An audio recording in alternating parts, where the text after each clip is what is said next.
Why are there Bitcoin transaction fees? How much do I need to pay to get my transaction to go through quickly? What happens if I don't pay enough of a fee? Can my transaction get stuck? Is there a way for me to pay less in fees than most other people do? If you're looking for easy to understand answers, stick around. Here on Bitcoin Whiteboard Tuesday, we'll answer these questions and more.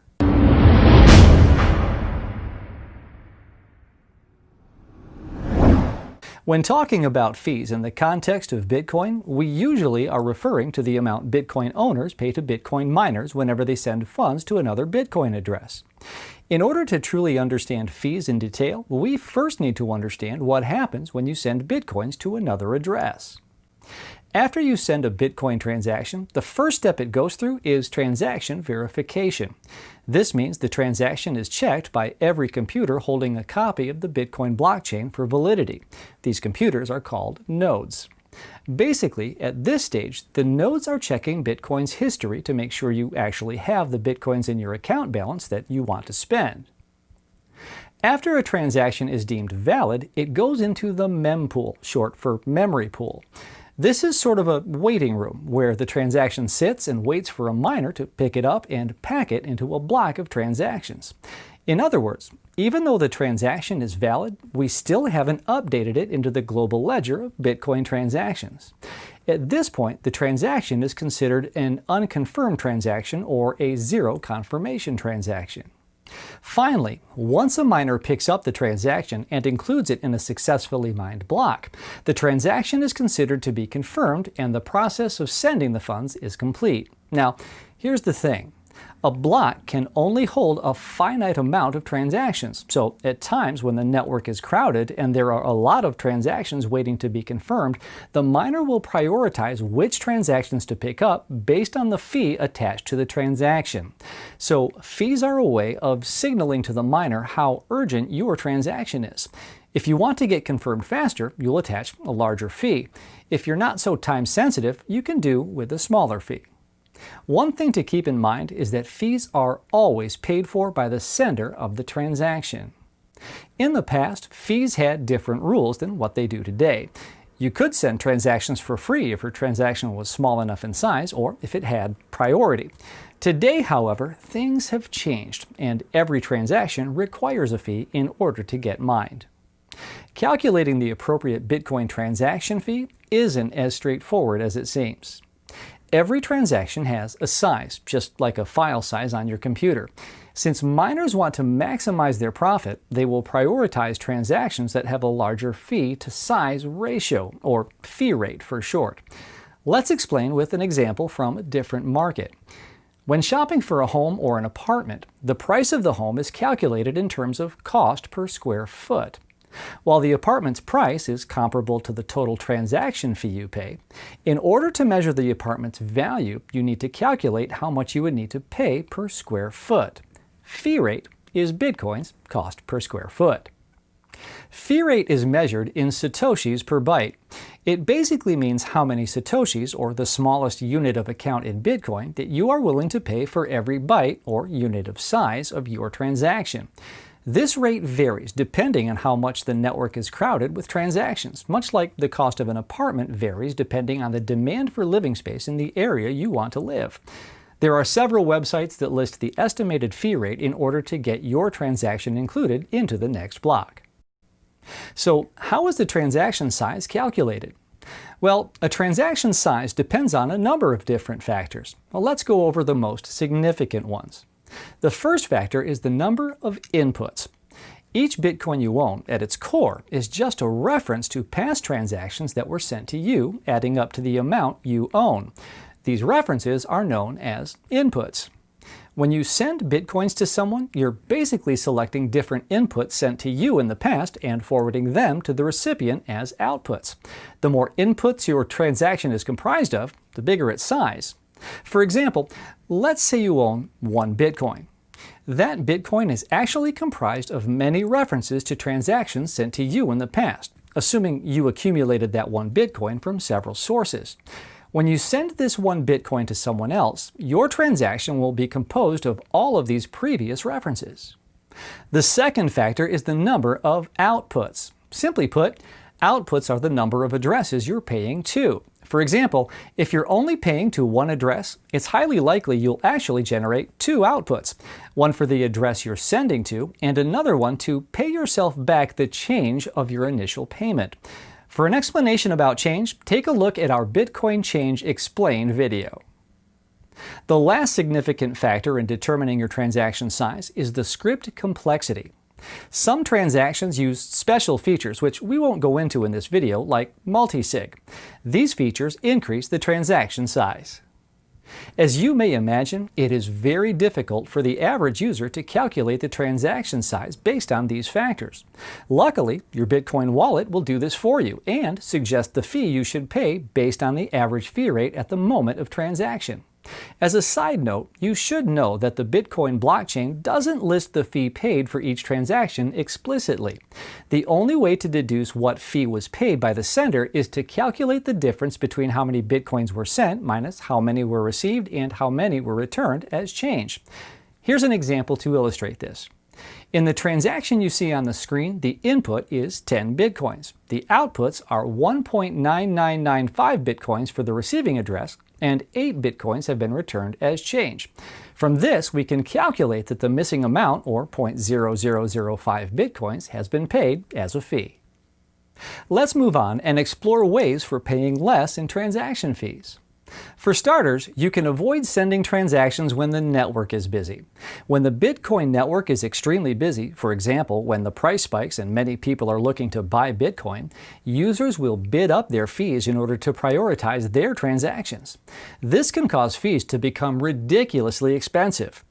If you can delay a transaction to a time when the network is less crowded, you may be able to save a lot of money on fees.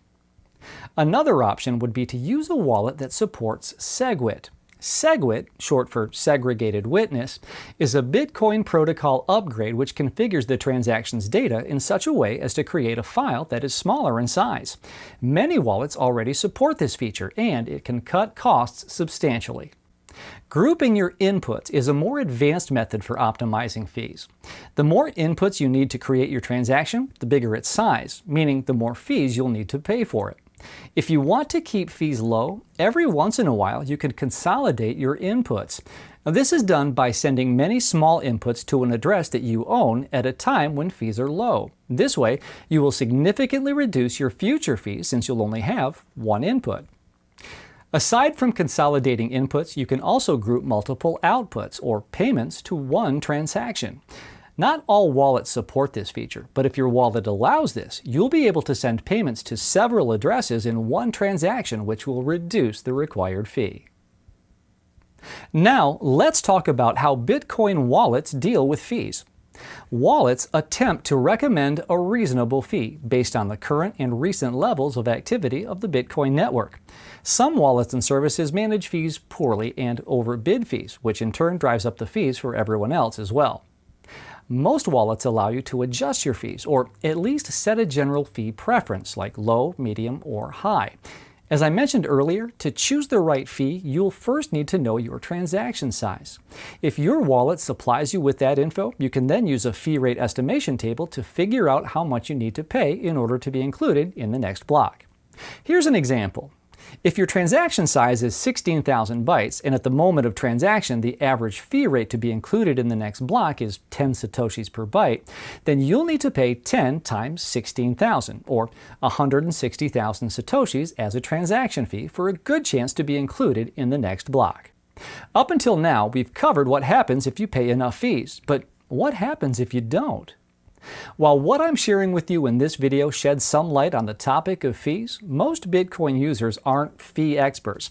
Therefore, more often than not, and especially when the price rallies and the network is crowded, you'll hear of people complaining that their transaction is stuck as unconfirmed or pending.